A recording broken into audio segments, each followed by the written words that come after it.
Bienvenidos a Debate la Cultura, un programa donde conversaremos sobre la cultura desde una perspectiva ética y estética, sobre su incidencia en lo político, lo económico, lo social y lo humano.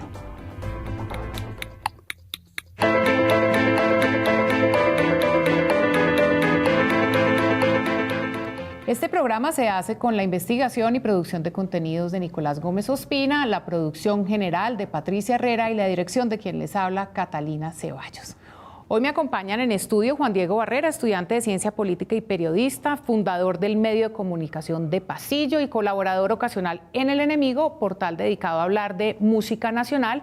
Y también está con nosotros Paula Murcia, que ha trabajado como realizadora de diferentes series documentales, miembro fundador del colectivo Rec Sisters, y está en la secretaría en Rec Sisters del manual de protocolo. Estás a cargo del manual de protocolo, ¿cierto? Manual y protocolo. Manual y protocolo. En donde además te encuentras finalizando la construcción de dicho documento para aplicarlos en la industria audiovisual. Actualmente ejerce como presidenta de la Asociación Colombiana de Ayudantes de Dirección. Y a través de Skype nos acompaña Juan Carlos Rincón Escalante, abogado y editor de opinión del periódico El Espectador, también profesor de la Universidad Javeriana y de la Universidad de los Andes y creador de los proyectos digitales La Puya y Las Igualadas. Bienvenidos a los tres. Juan Carlos, hola, ¿cómo estás? Buenas noches, Catalina, ¿cómo estás? Bienvenidos, Paula, Juan Diego. Muchas gracias, buenas noches. Bueno, vamos a ver la premisa con la que arrancamos el día de hoy, un BTR que ha preparado Nicolás para que arranquemos nuestra conversación. La cultura de la cancelación apareció como un fenómeno de la cultura pop alrededor de 2017, al hacerse viral en las redes después de varios escándalos que involucraban actores, productores de cine, entre otros, cuyas acciones o declaraciones en privado al hacerse públicas fueron, por no decirlo menos, problemáticas. Lisa Nakamura, profesora de la Universidad de Michigan, intentó definir esta cultura al New York Times en 2018 como un boicot cultural hacia cierta celebridad, marca, empresa o concepto. La cultura de la cancelación consiste en avergonzar públicamente a las personas involucradas y, en última instancia, hacer que la ciudadanía cancele a estas personas o sus obras musicales o artísticas. Este sería el castigo que detendría los tiempos en los que una persona pudiera hacer lo que quisiera sin temer a las consecuencias ni legales ni económicas. Ahora el público es el que juzga directamente sobre las acciones reprochables que las personas hayan tenido. Para algunos críticos de la cultura de la cancelación, este ejercicio equivale a dejar que una turba enfurecida decida el destino de una persona, una práctica común en las calles de nuestras ciudades. Peor aún, argumentan que sofoca la libertad de expresión, impidiendo que algunos expresen opiniones por temor a ser atacados personalmente. Para terminar, en Colombia los casos de personas canceladas abundan. Casi que por cada arte se encuentra un caso notable o infame sin importar su cantidad de seguidores ni su procedencia. Desde Diomedes Díaz, que parece intocable en el imaginario, pasando por los Ciro Guerras, Edwin Sánchez, los raperos de Doble Porción, el cantante de Odio a Botero o Salcedo Ramos, la lista parece no tener fin. Con la cultura de la cancelación se busca restringir el acceso a su obra, que muchas veces es fruto de un trabajo colectivo. Este es un ejercicio político interesante y le brinda a la ciudadanía un poder que no tenía en otros años o del que no era tan consciente. Bueno, básicamente yo lo que siento y lo digo desde una perspectiva muy antropológica es que estamos frente a un cambio de paradigmas, y esos cambios de paradigmas, pues digamos, uno de ellos es precisamente esto, el hecho de cuáles son los motivos para censurar o imponer una interpretación correcta de una obra. Es válida, y considero que es válida, la idea es que a lo largo del programa concluyamos entre los cuatro si es así o no la indignación que ocurre, ¿cierto? Pero también es muy claro que además de la indignación nos están de alguna manera haciendo desconfiar de pronto de nuestros gustos estéticos, de nuestra estética, de nuestras predilecciones por consumir algunos objetos de algunos creadores. Entonces, la primera pregunta es, ¿cómo creen, y voy a arrancar contigo, Juan Diego, cómo creen que debe ser la relación entre los que disfrutan de la estética de una obra, de leer un libro, de ver una película, de oír una canción, de ir a un concierto de una banda, con el creador que supuestamente se debe cancelar? Entonces, ¿cuál debe ser esa relación desde el consumidor, digamos? Ok, bueno, primero que nada, muy feliz de estar por acá. Un gusto, Paula. A Juan Carlos todavía lo conozco únicamente por pantallas. Sobre la pregunta y sobre la cultura de la cancelación. Yo siento que primero hay que entender que este suceso es resultado de un proceso histórico de poner a los artistas en un lugar protagónico, ¿no? Desde que empezó todo el tema del registro de las partituras musicales, pues empezó a tomarse quizás de una manera más industrializada la idea de la propiedad intelectual, ¿no? Y del autor que está detrás. Y después de ahí también deviene un poco la idea del genio, ¿no? Y de que este genio productor también tiene que coincidir con el genio ético-moral. Yo creo que en ese sentido estamos haciendo mal, porque creo que si nos detenemos realmente en las biografías que han habido de todos estos genios y de, pues, los artistas en general y de los seres humanos en general, hay muchos matices y muchos grises que hay que explorar. Y creo que si hay un caso en particular que nos permite ver por qué es importante darnos chances de ver matices, pues es justamente el caso de la política colombiana en general.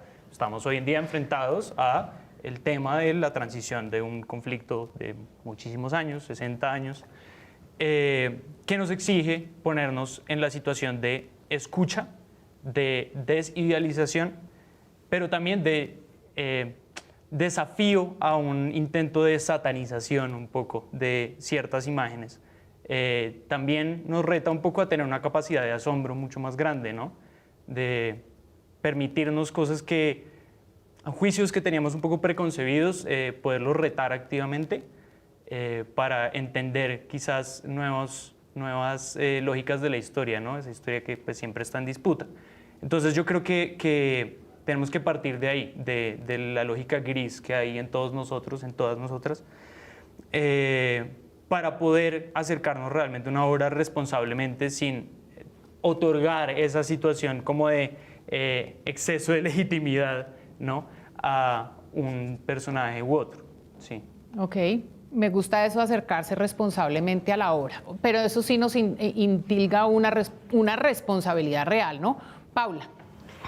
Bueno, me gustó la palabra de la rearticulación de los paradigmas, porque yo creo que si las redes sociales, que creo que fue como lo que hizo que tuviera más preponderancia como la cultura de la cancelación y realmente, o sea, tuviéramos como el control de decidir a quién ver y a quién no ver, a quién seguir y a quién no seguir, qué construir y qué no construir, pues las redes sociales fueron como el catapultador de todo lo que cubre la cultura de la cancelación.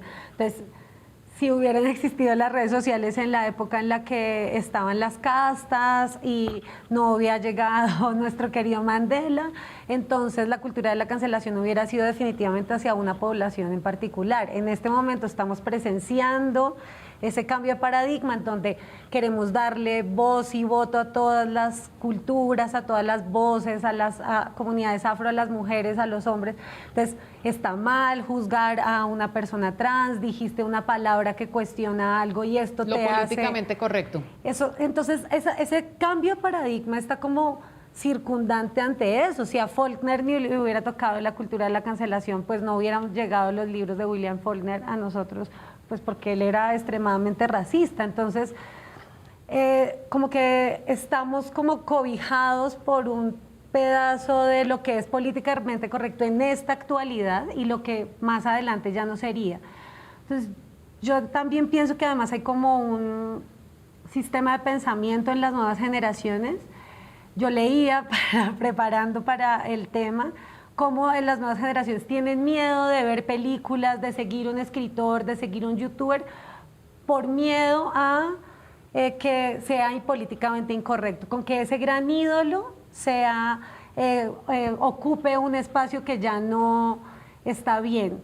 Entonces, es como un camino muy permeable y yo me atrevería a decir que podemos como empezar a juzgar las obras particulares, pero sobre todo las obras colectivas que no solamente requieren a un autor, sino que se construyen desde muchos lugares, pues como que desde donde las estamos juzgando. Por ejemplo, en el caso de la cinematografía, el director o la productora o viceversa, la directora o el productor no son los únicos responsables de la obra. Hay todo un equipo de 80 personas que construyen esa obra y hacen Incluso que crezca. desde antes, claro. Que escriben, consiguen el dinero, o sea, preconciben lo que va a ser esa obra cinematográfica y eso... O sea, cancelar cancelar la película de Woody Allen cancela a las 800 personas que trabajaron alrededor de esa obra. Entonces, hay como que, yo creo que no se puede tomar tan a la ligera, pero sí es algo que debemos como empezar a puntillar. Ok, y Juan Carlos, ¿tú qué nos puedes decir? Ya me pusieron a pensar. Yo creo que hay un problema con la cultura de la cancelación, es un problema de mercadeo. Y es que cuando uno dice cultura de la cancelación y dice cancelación, entonces está asumiendo que la consecuencia es la censura, ¿no? Entonces cancelamos a este artista, cancelamos a esta persona y nunca más lo volvemos a tratar. Y un poco lo que decía ahorita Paula de un montón de personas se frustran en conocer la historia por tenerle miedo a que sus artistas sean políticamente incorrectos. Yo no creo que eso sea lo que ocurre. Y de todas maneras pues podemos debatirlo. Yo lo que siento es que esta ola de la cancelación es una invitación a hacer un consumo mucho más consciente y que parte de la idea de que el consumo cultural, por más placer que nos dé, por más deseos de que a mí me encantaría poder sentarme a ver algo sin tener que pensar en quién lo hizo y por qué lo hizo y qué es lo que me está queriendo decir, un poco lo que hace esta cultura de la cancelación es que nos reta a ver un poquito más allá. Y pongo 3 ejemplos. Entonces, yo amo Woody Allen. Woody Allen fue un artista esencial en cómo yo me acerqué al cine, en cómo me acerqué a las historias. Pero ahora conociendo un poquito más de su vida, sabiendo las cosas que ha hecho, sabiendo las denuncias que hay, pues yo no puedo dejar de ver de manera crítica a sus protagonistas. Y de hecho creo que eso al aproximarme a una película me da más material para juzgarlo. Segundo ejemplo, Ciro Guerra, ¿no? Y entonces, ¿qué ocurre con Ciro Guerra? Que cuando tú estás viendo un contenido de Ciro Guerra, cuando tú le estás ayudando a la leyenda de este cineasta glorioso colombiano, también le estás ayudando a darle más poder a alguien que utiliza todos esos millones de dólares que tiene para intentar callar periodistas. Y yo sí creo que ahí por lo menos hay una consideración. ¿Sí? Tú me puedes decir, no me importa, yo amo Pájaros de Verano, quiero ver a Natalia Reyes en ese papelazo que se pega en esa película y está bien. Y yo digo, bueno, listo, pero que esa decisión sea consciente de que estás tomando una decisión política y de que estás tomando además una decisión ante todo lo que rodea el arte y la cultura, porque es que el arte a veces se nos presenta como esto alejado del mundo y como un poco lo que decía Juan de los genios y eso, pero en realidad es que es muy, muy humano. Y pasa en eso, pero también pasan otras discusiones que yo creo que le nutren a uno, como ahorita la serie más vista en el mundo fue Bridgerton en Netflix, que es un romance, es lo que mi mamá llama un hueso, ¿cierto? Que hace algo interesante y es que utiliza la época, no sé si la victoriana, pero es una época anterior y pone personajes afroamericanos. Y muchas personas cuestionan eso porque lo que dicen es, tú no puedes introducir personajes afroamericanos en un espacio histórico claro sin tener en cuenta cuáles son las realidades que ellos vivían. Y al intentar crear esta fantasía de que todos eran iguales y todos podían enamorarse con todos, y porque lo que hace la serie, tengo entendido, no la he visto, me corregirán si la han visto, es que no habla de la raza en ese sentido, pues ahí también hay un tema de tú que estás enseñando, tú que estás promoviendo y etcétera. Bueno, se me fueron lejísimos y la idea sí, por supuesto, se trata. Empezaron muy políticamente correctos y ya después Juan Carlos Yaitrán la votó. Vamos a pasar por todo. En efecto, la idea sí era que en la introducción de alguna manera hiciéramos un planteamiento más desde lo políticamente correcto, en efecto, entendiéndolo desde el consumo, entendiéndolo desde el mercadeo. Pero la idea es que vamos a hablar de redes sociales, la idea es que vamos a humanizar la situación y, por supuesto, Juanca, vamos a hablar de lo que pasó con la demanda que se le hizo en particular a 2 periodistas que hicieron una denuncia sobre la cual tú sabes muy bien de qué estoy hablando. Por ahora vamos a ir a una pausa y ya volvemos.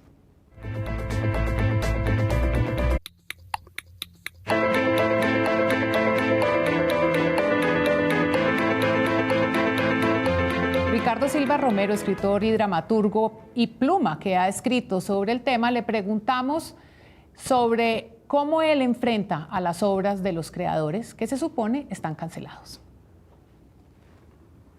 ¿Cómo me estoy enfrentando a las obras de los artistas supuestamente cancelados?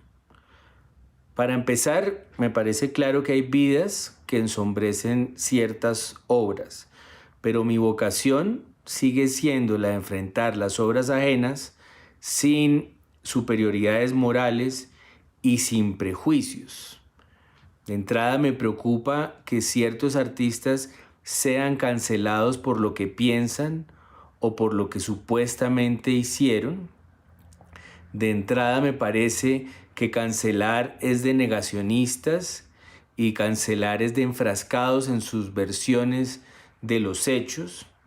Y me parece que así como los artistas no deben estar por encima de la ley, los canceladores tampoco deben estarlos.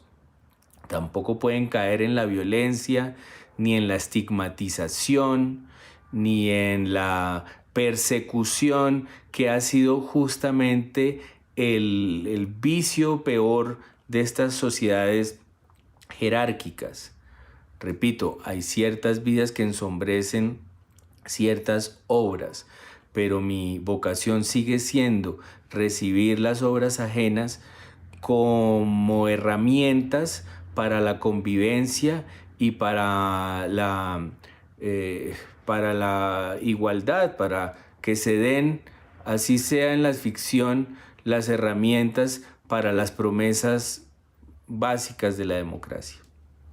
Es muy interesante eso que dice Ricardo. Yo voy a arrancar con Juan Carlos sin antes hacer una editorial que me corresponde como directora, y es que en efecto Ricardo lo que hace es separar a la obra del creador, pero pone un punto sobre la mesa que a mí me parece muy importante, y es de alguna manera cómo se está configurando como un autoritarismo, que yo quisiera que al final del programa eso quedara de una manera mejor definido. Realmente eso que de pronto puede ser un poco muy extremo decirlo, realmente sí puede servir en medio de la discusión que ocurre cuando se está cancelando a alguien. Juan Carlos, ¿qué opinión le merece lo que dijo Ricardo? Te vi bastante dubitativo. Bueno, a ver, para no separar la obra del autor, entonces tengo que decir que amo a Ricardo Silva y lo respeto mucho como opinador, pero siento que su posición es la posición que también, esto es un debate que yo tengo con Fidel Cano, entonces nosotros al hacer editoriales siempre discutimos estos temas, y yo lo que siento es que están diciendo que hay un incendio donde no lo hay, ¿no? Y es bien el autoritarismo, nos van a callar, nos van a censurar, es que ya la gente no puede hacer obras, es que ya la gente no puede hacer chistes. Y lo que nosotros estamos diciendo, yo me metí a la turba, y de hecho yo no hago parte de ninguna turba y yo desconfío de las turbas, y mi trabajo es luchar contra la irracionalidad de las turbas, pero lo que este grupo de personas en particular de la cultura de la cancelación están pidiendo es que no dejemos a un lado el hecho de que consumir ciertos productos es un acto político, que empodera a personas, que además les da mecanismos de tomar decisiones y tomar poder. Las personas terribles del mundo son especialmente terribles cuando tienen el poder de hacerlo, y ese poder se lo confiere la cultura. Entonces, claro, Ricardo lo dice de manera poética, ¿no? Y es, hay vidas que se ensombrecen obras. Yo digo, no, digámoslo como es, tú estás consumiendo el contenido de un pedófilo, tú estás consumiendo el contenido de alguien que utiliza su poder para acosar y abusar mujeres. Tú estás consumiendo el contenido de alguien que utiliza mensajes subliminales para decir que la raza blanca es superior. Y estoy como poniendo algunos ejemplos. O el caso de las personas trans, ¿no? Entonces dicen, es que ya no se le puede decir nada porque las personas trans saltan. Y yo lo que digo es, listo, tú lo puedes decir. El problema es que la libertad de expresión no es la libertad de consecuencias. Y la libertad de consecuencias, además, en un debate público y moral, yo lo que siento es una masa crítica que no está dispuesta a aceptar un montón de cosas. Cuando me dicen la corrección política, lo que yo siento es, tú lo que quieres es que no cambie el statu quo. Tú lo que quieres es que nadie te cuestione. Tú lo que quieres es poder seguir diciendo lo que venías diciendo sin que alguien diga, oye, me estás negando que yo existo. Oye, me estás negando que yo tengo derechos. Bueno, quien no está de acuerdo con Juan Carlos Paquet, hagamos debate. Juan Diego, dale, arranca tú. No, Dale, mientras que ella ahí toma sus notas y nos dice que... Ok, listo. Bueno, yo sobre el tema pienso varias cosas. Ahorita he hablado de la responsabilidad, pero yo creo que la responsabilidad a la que me refería no era únicamente la responsabilidad de consumo en el sentido que acaba de mencionar Juan Carlos, que coincido totalmente, sino también la responsabilidad de asumir un poco los contextos, ¿no? Y asumir los resultados de la globalización y los resultados de la democratización de la posibilidad de hacer arte, ¿no? Que es hacer que las diferentes complejidades que tiene la sociedad se vean reflejadas en el arte. Eso se ve muy claramente. Yo como amante del rap creo que es muy complicado de evadirlo, ¿no? Kendrick Lamar, por ejemplo, en un álbum hace una pregunta a la audiencia y le dice como si yo te dijera que yo maté a alguien a los 16, ¿me crees? ¿O vas a pensar que sigo siendo Kendrick, el inocente que se ganó el Pulitzer? En ese sentido, yo creo que hay una complejidad adicional, y es el hecho de que pedir la cancelación de ciertas cosas, no nos metamos tanto en el tema de género, que siento que permea a todo el mundo, pero por ejemplo de pasados delictivos, implica también un sesgo. Hay personas que vienen de contextos de los que es más fácil escapar de esas situaciones, ¿no? O sea, no le pueden pedir a alguien de Compton que esté en unas situaciones pues de igual inocencia ante la ley que una persona con todos los privilegios de alguien que vive en Chapinero, Rosales, etc. Y en ese sentido yo siento que también pasa que la cultura de la cancelación es un poco la creación de un otro, ¿no? La creación de unos monstruos, de unos... pues usted está allá y usted refleja todo lo que no me gusta de un tema en específico, ¿no? Digamos, el caso de Diomedes Díaz es muy claro, porque es que hasta en su estética era muy fácil para alguien de Bogotá decir, además de criminal, es corroncho, es drogadicto, es etcétera, etcétera, etcétera. Siento que hemos avanzado un poco en ese sentido a complejizar el debate, y creo que el mejor ejemplo de eso es Maradona, que antes la cosa era, Maradona era consumidor de drogas, Maradona era de izquierda, Maradona, etcétera. Hoy en día el debate es, Maradona explotó mujeres, Maradona hizo X, Y, Z cosas en términos de género, pero lo que sabemos que viene o que deviene un poco de situaciones sociales o de capital, es un poco más complejo que eso, ¿sí? En ese sentido yo creo que hay una doble responsabilidad, no solamente la responsabilidad de saber cómo qué estoy apoyando, qué discursos estoy apoyando, coincido, sino también una responsabilidad de entender que el arte refleja las cosas que hay en la sociedad y que no podemos pretender, ni creo que sea deseable pretender un arte limpio de complejidades, de todas esas situaciones, ¿no?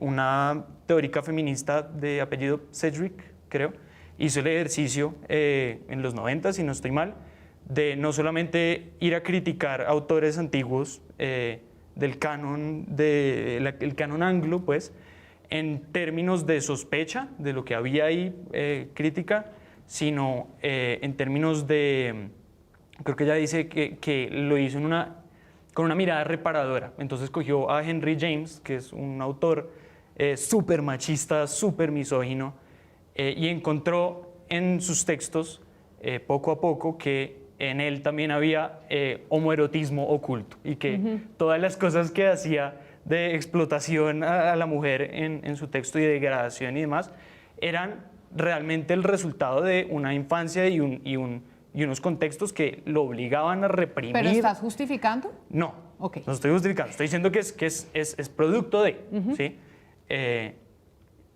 Hay cosas en la sociedad que implican unos resultados, ¿no? Y toda esa teoría que hace Sedgwick del homosocial reprimido es un poco señalar el hecho de que los hombres han objetivificado a la mujer como medio para amar a otros hombres, pues sí, porque no lo han podido hacer directamente. Y entonces nos hemos medido todos en cierta medida con otros a través de la explotación de mujeres y de su degradación. En ese sentido, creo que a medida que vayan sucediendo cambios en la estructura de la sociedad, van a suceder esos cambios en obras artísticas, pero no podemos esperar del todo que las obras artísticas estén limpias de esos esas situaciones, de Eso esas es lo que dice complejidades. Ricardo, finalmente, digamos, las obras, el arte, este programa existe es porque es importante el arte y la cultura como una perspectiva también política. Juan Carlos lo ha dicho, digamos, hay una decisión política también en el momento en que tú decides aceptar o no aceptar, consumir o no consumir. Sin embargo, la obra sigue ahí. Paula, ¿cuál es tu perspectiva sobre este asunto? Bueno, a mí me encanta de Juan Carlos la palabra acto político como consumo. Me parece que es como me voy a llevar esta frase porque al final todo es nuestro acto, o sea, al final todo es un acto político, ¿no? Y yo siento que un poquito la cultura de la cancelación viene como de los seguidores o de los consumidores decidiendo que hiciste algo mal, entonces te lleva como a un nivel de aprendizaje, como no queremos que vuelvas a tener este tipo de comentarios misóginos, no queremos. Entonces hay como dos capas dentro de la cultura de la cancelación, siento yo. La capa en donde está como la presunción de inocencia y la capa donde a rajatabla tomamos un comentario, se retroalimenta en redes sociales e inmediatamente en menos de 3 días esa persona de tener 5.000 seguidores tiene 1.000. Porque sus seguidores decidieron tajantemente no apoyar más esta causa. Entonces creo que es como que se mueve en diferentes lugares que a veces tienen como capas de abstracción, pero estoy de acuerdo con Juan Carlos en la medida en que yo tengo la responsabilidad de decidir qué consumo y con esas decisiones de consumo cuál es la posición que tengo. A mí particularmente me parece que no a un título de colectivo, sino como yo, como Paula Murcia, pienso que yo quisiera ver la última película de Woody Allen para saber qué pasa con su obra y cómo se transforma.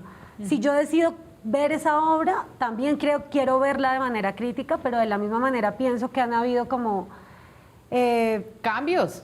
Claro, por ejemplo, esta censura que le hicieron a este youtuber famosísimo, que una chica, competencia de ella, youtuber, que ambos eran como diseñadores de maquillaje, y ella salió diciendo que él acosaba a hombres heterosexuales para que se convirtieran homosexuales, y en 2 días esa transformación dentro de la cultura de la cancelación fue: él es un abusador sexual, o sea, como estalló como si fuera un pedófilo, siendo que los testimonios de la mujer habían sido distintos, y esto catapultó lo que abstrae un comentario en terminar como censurando a alguien. Por eso digo que nos movemos como en 2 lugares muy distintos, uno en donde yo sí creo que hay una cosa que me parece que está muy bien de la cultura de la cancelación, y es que las víctimas tengan voz, que los que consumimos tengamos voz, y digamos, no quiero seguir viendo películas de una persona que acosó pedófilamente a una niña cuando era su hijastra, como en el caso de Woody Allen o Polanski, versus tomar la decisión de decir, esto no está comprobado, yo decido seguir consumiendo para seguir juzgando, evaluando, pero que no sea una bomba de tiempo en redes, que es como, creo que es una decisión que se toma muy a la ligera y que pasa muy rápidamente. Yo creo que hay un tema muy importante, y es que en efecto estamos, o sea, vuelvo y lo repito, porque además lo veo así un poco entendiendo las revoluciones cognitivas que en antropología se hablan. Todo el mundo dice que eso es como invento de Yuval Noah Harari, y mentiras, lo ve uno en primer semestre en antropología. Y sí, es la diferencia. Hay una revolución biológica, por supuesto, seguimos derecho, dejamos los neandertales y pasamos a ser Homo sapiens sapiens, primera revolución cognitiva, así es. Y en este momento sí estamos en ese cambio de paradigma. Ese cambio de paradigma significa que tenemos muchos más elementos también, porque ya algunos actos, acciones, incluso pensamientos que eran considerados normales, pues ya no lo son, y los abusos son un abuso y el acoso es un acoso. Digamos, como mujer, eso también es un aprendizaje. Lo tengo que decir desde mi perspectiva, siendo una mujer que está a puertas de cumplir 50 años, digo, oye, ya no me gusta que me hagas esto. Para mí también algunos gestos eran normales, o si me incomodaban no me atrevía a decirlo, ¿cierto? Si eso se pasa al campo, entonces sí, está Woody Allen, está Lo que el viento se llevó. También está la posibilidad de que como ciudadanía o como ciudadanos tengamos la posibilidad de enfrentarnos desde las redes sociales. Todos han hablado de las redes sociales y eso me parece que es muy importante, pero también quisiera, a propósito pues del programa, entender ¿cómo ustedes analizan que el hecho de las redes sociales o incluso los medios culturales tienen algo que ver con esto o deben o no asumir una responsabilidad frente a este tipo de actos? A propósito, por ejemplo, de lo que pasó con Ciro Guerra, no veo ningún medio cultural que haya hecho nada al respecto. No lo vi. Trabajo en esto, leo todo, no lo vi, ¿cierto? Salieron los grandes medios porque a propósito, pues él tiene una gran productora que lo respalda, que es un canal de televisión privado. Entonces es bien complejo. Entonces, de nuevo, ¿cuál es la mirada? Uno, como ciudadanos tenemos las redes sociales para cancelar. Yo en estos días contaba que le había escrito incluso en el Instagram a Marilyn Manson diciéndole, pues no les voy a decir lo que le dije, pero digamos una gran grosería, bip, bip, bip, bip, bip. Eres una vergüenza para la sociedad. Y después me quedé pensando, pero me sigue gustando la estética de él, pero en efecto no lo debo oír, no le voy a dar likes, no quiero que se gane un peso en Spotify, ¿cierto? Entonces, ¿cuál es ese lugar, no de neutralidad, porque lo rico de esto es precisamente que podamos ser seres políticos y con posiciones críticas, pero cuál es el papel de las redes sociales y cuál sería entonces el papel de los medios y medios culturales? Arranco entonces con Juan Carlos. A mí me gusta mucho lo que dice Paula de los campos de abstracción, y es que yo sí creo que depende de qué estamos hablando. Entonces no es lo mismo que tú mandes un tuit con un comentario misógino y después digas como, oigan, sí, la embarré. O sea, gracias por explicarme, así me educaron, pero ahora comprendo que esto que dije está mal. Otra cosa es que tú uses el poder que tienes para perseguir mujeres y que luego cuando esas mujeres hablen, tú uses ese poder para contratar abogados, para silenciar personas. Y yo creo que los medios tienen una responsabilidad de, primero, tomar partido y segundo, de cubrir estas cosas. Porque es que, claro, la gente le encanta llenarse la boca con la idea de la presunción de inocencia, pero el problema con la presunción de inocencia en un debate cultural y sobre todo en un debate mediático es que te estás haciendo del lado de la impunidad. Porque lo que ocurre en la mayoría de estas denuncias, y pues ahí seguramente Paula de Conrex Sisters me podrá como explicar esto mucho mejor, pero lo que ocurre es que las denuncias de acoso, las denuncias de abuso, especialmente en ámbitos profesionales, especialmente en el ámbito de la cultura, nunca llegan a nada. Pero si tú no cubres esto, si tú no informas que Ciro Guerra tiene estas denuncias, por ejemplo, lo que estás haciendo es diciendo, esta historia no debería ser cubierta, las denunciantes no deberían ser escuchadas. Les pongo otro ejemplo que también influye en medios públicos. Entonces, Alberto Salcedo Ramos, Las Igualadas llevan más o menos un año publicando 22 denuncias por malos comportamientos del cronista, digamos, endiosado en Colombia, y él sigue teniendo un programa en la Radio Pública Nacional. Ahí hay una decisión política, ahí hay una decisión además que dice, yo no le creo a estas 22 mujeres, o yo no creo que lo que ellas están diciendo es suficiente para yo cortar mi relación con esta persona. Y yo lo que le pido a las personas que hacen medios, a las personas que están en todo este debate, es que por lo menos sepan que están tomando esa decisión, que la quieren mantener adelante, pero yo sí creo que hay que tomar esa decisión. Ahora, una pregunta que yo les haría a ustedes, ligado a esto que mencionas tú, Catalina, es también cuáles son las consecuencias reales de la cultura de la cancelación, porque lo que yo he visto es que las personas que son canceladas siguen haciendo lo que hacen, incluso obtienen más seguidores. Por ejemplo, el caso que mencionaba, creo que era Paula, sobre un par de youtubers, lo que terminó pasando es que ambos ganaron un montón de seguidores a la larga, ¿sí? Woody Allen sigue haciendo sus películas y ya Amazon no se las publica, pero se las publican en Europa y la gente que la quiere ver la sigue viendo. Entonces yo no sé muy bien ahí sí, a veces estamos viendo un demonio demasiado grande que en realidad se debe al ruido que hace la noticia en medios y la noticia en redes sociales y no a las consecuencias reales. Bueno, quiero ir con Juan Carlos desde tu perspectiva de periodista, digamos, con ese olfato de periodista y después vamos con Paula. Bueno, yo sobre eso que acaba de mencionar Juan Carlos del tema de las consecuencias.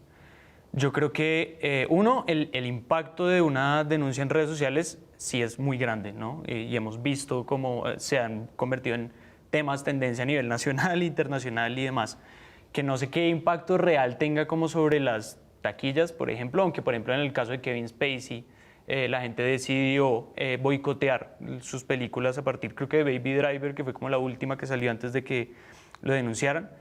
Pero no es suficiente, ¿no? No es justicia en el sentido que queremos, como justicia que nos permita tejer nuevamente el tejido social, ¿no?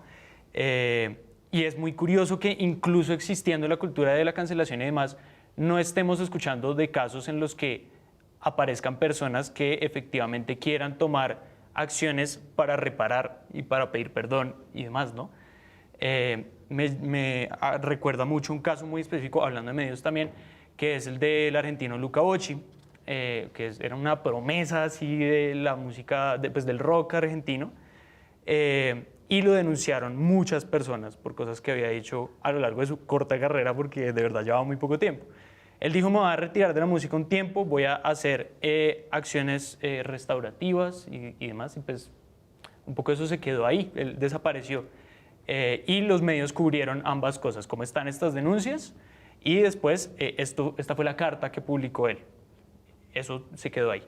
Él sacó un disco el año pasado que para mí hablaba en todas sus letras sobre la experiencia de haber sufrido, comillas, sufrido, el escrache y haber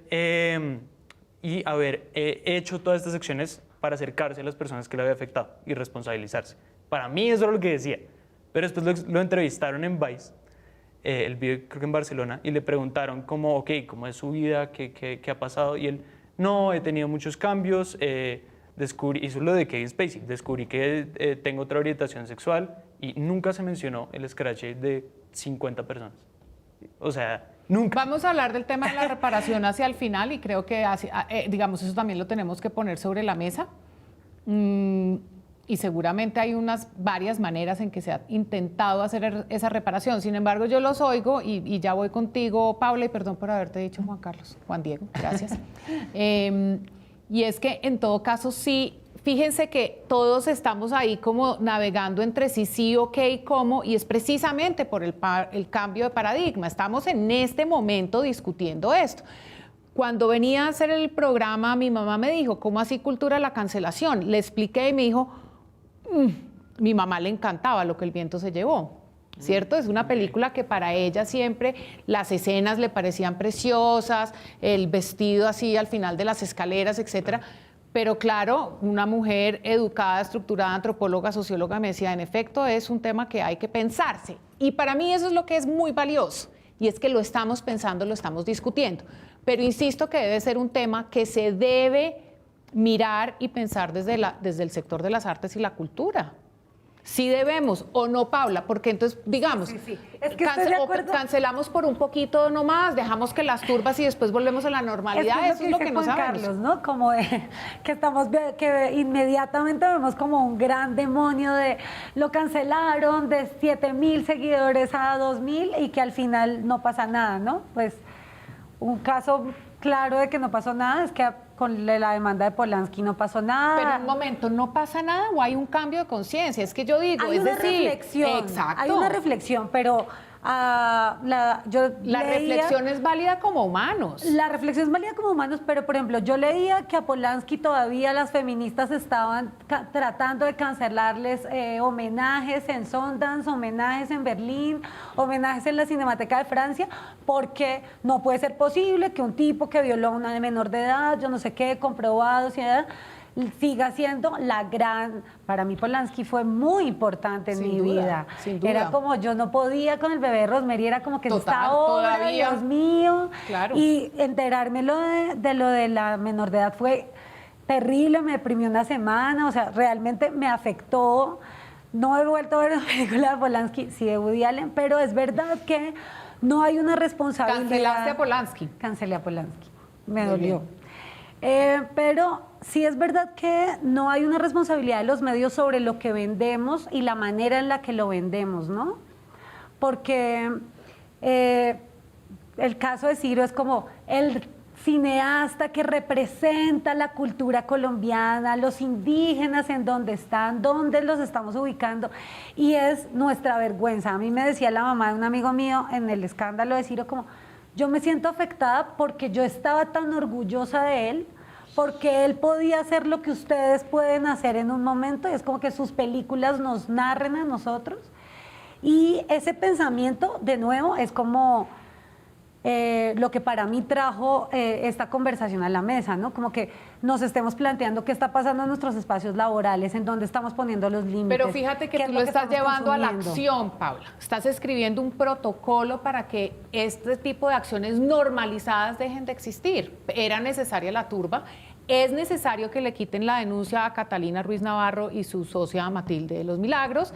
Es necesario que el caso se conozca, pero también es necesario que como sociedad y ustedes como asociación saquen un protocolo donde le diga, oye, es que te me haces a 1 metro, no me vienes acá ahora a decirme, ay, linda, te quedó divina la toma. Tampoco. O sea, sí se están tomando medidas. Sí, nos estamos pensando y yo creo que eso es como lo más valioso que ha traído la conversación, porque también es verdad lo que decía Juan Carlos. La invalidez de las denuncias de las víctimas trae como, es una bola de nieve en donde tú cada vez tienes más miedo de decir, listo, sí, yo me voy a comprometer, porque a nosotras nos pasa un montón de veces que llegas al set, uy, te quiero contar una cosa, ven, hablemos, sentémonos, almorcemos juntas, nos sentamos, almorzamos juntas, listo, vamos para adelante con la denuncia, ¿qué quieres hacer? Tenemos estas alternativas, y la concreción de la denuncia se diluye en muchas oportunidades, pues porque para qué meterte en ese problema, porque luego no te van a dar trabajo, porque Otro luego programa, vas a hacer el otra sistema de cosa. justicia. Sí. O sea, es muy difícil realmente como víctima o como sobreviviente o como persona que se sintió en un momento transgredida, asumir esa transgresión y ponerle los puntos sobre las IES a la situación. Entonces, sí es muy complejo y creo que tenemos cero responsabilidad los medios a la hora de lo que movemos, de lo que publicamos, de la manera en la que abordamos, el solo hecho de cómo, o sea, existen portales responsables como los de las volcánicas, benditas sean, donde se encuentren, que hacen una investigación seria, pero en general la manera de abordar las investigaciones son como la hermana de la víctima chisme? dijo tal, sí, y es como un tono de pasquina amarillista, todo puesto desde,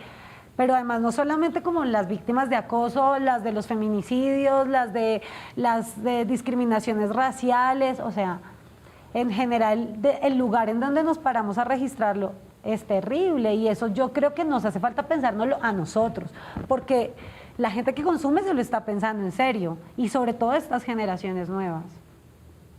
De acuerdo. Juan Carlos. Bueno, vamos a una pausa y volvemos ya con el tema de cierre que es la reparación.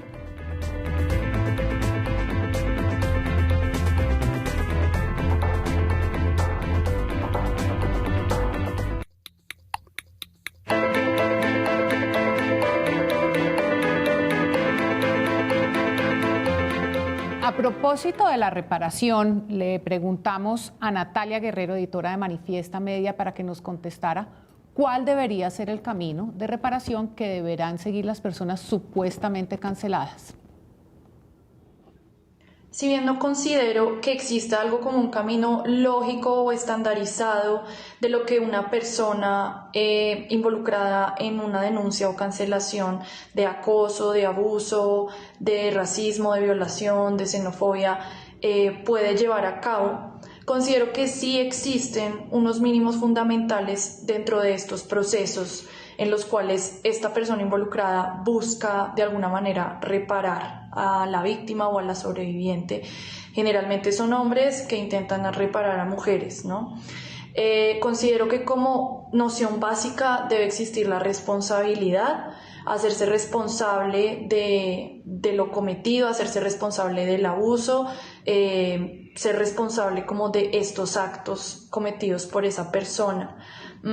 Consideraría que es importante intentar buscar un espacio para reparar, pero tener como premisa básica que el proceso de cada víctima o sobreviviente de estos hechos es un proceso que muchas veces no da espacio para abrir ese espacio de reparación.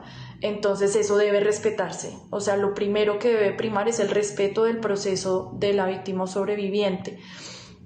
Si la cancelación involucra un escrache, involucra una cancelación pública, si digamos como que salta a lo público, esa persona tiene que hacerse cargo públicamente, sacar un comunicado, hacerse responsable, escribir algo respecto al tema, reconociendo.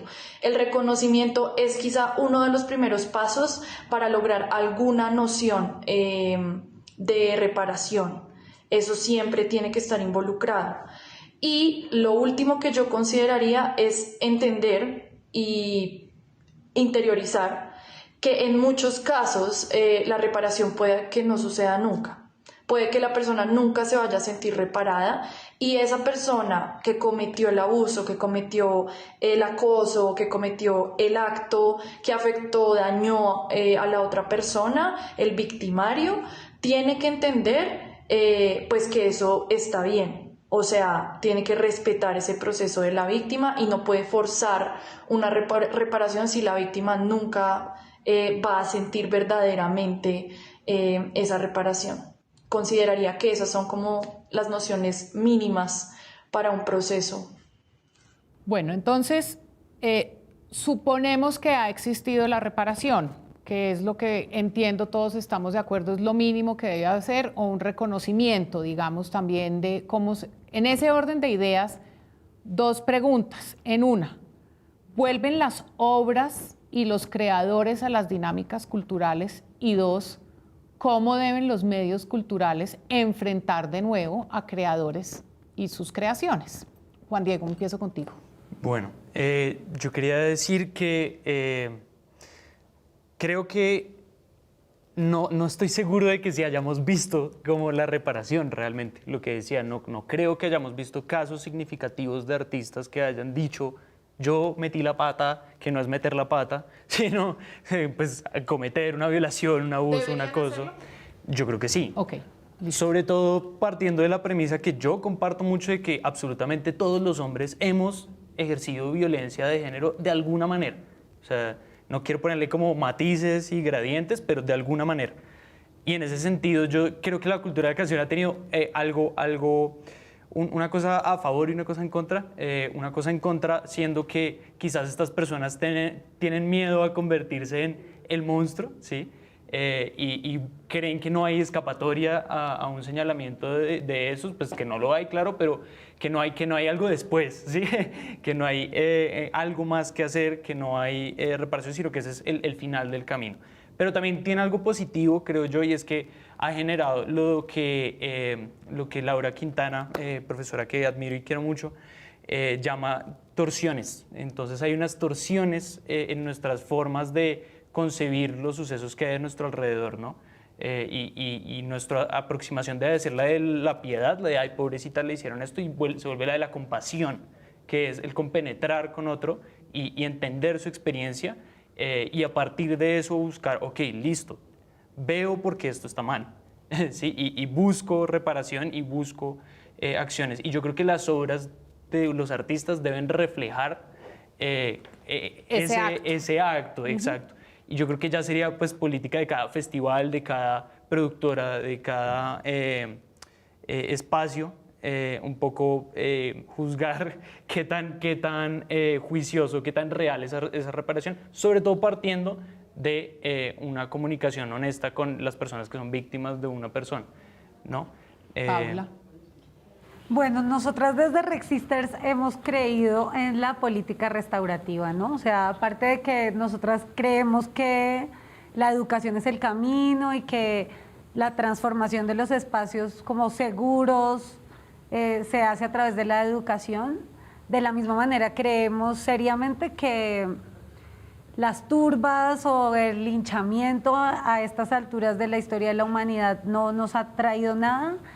Y que sí hay muchas mujeres que, pues en el caso Rexisters en particular, hay muchas personas que han sido víctimas o sobrevivientes que requieren ser reparadas más que arrancar un proceso jurídico o de scratching público, sino que lo que necesitan es que X persona que en algún momento traspasó un límite tal, públicamente vaya a un sede y diga, sí, yo lo hice.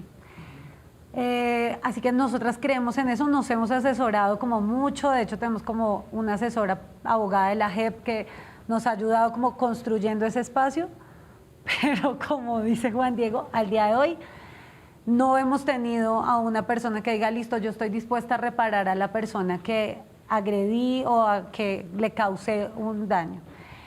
Creo que la manera en que la persona empiece como su proceso de reparación, es justamente lo que decía Manifiesta, es pues aceptando sus afrentas y empezando a tomar un camino. De ahí en adelante los medios pueden empezar a tomar decisiones sobre cómo afrontarlo.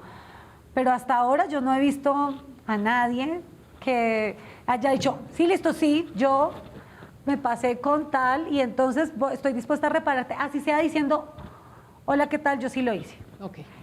Creo que lo vi en un caso en Ecuador, que hubo un director ecuatoriano al que demandaron varias mujeres por acoso y él salió diciendo, sí, yo sí lo hice.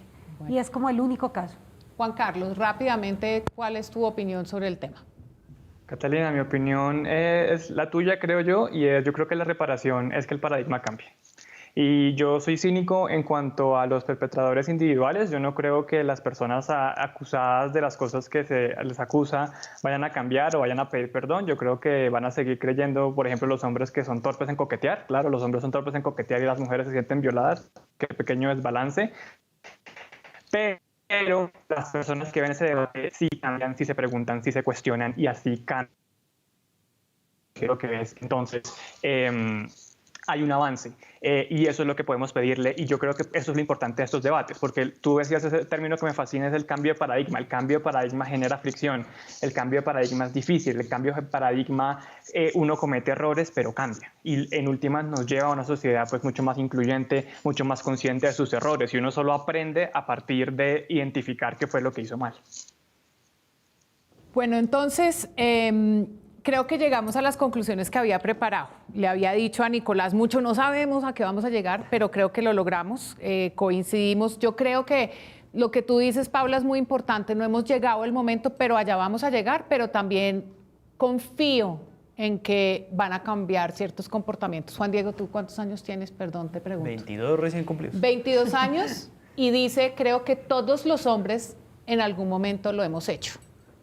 Ahí hay una nueva generación, por eso está invitado acá, siempre espero poder tener gente joven, por eso estaba tan pendiente en las movilizaciones sociales, la mirada de los jóvenes siempre será distinta, es un cambio de generación.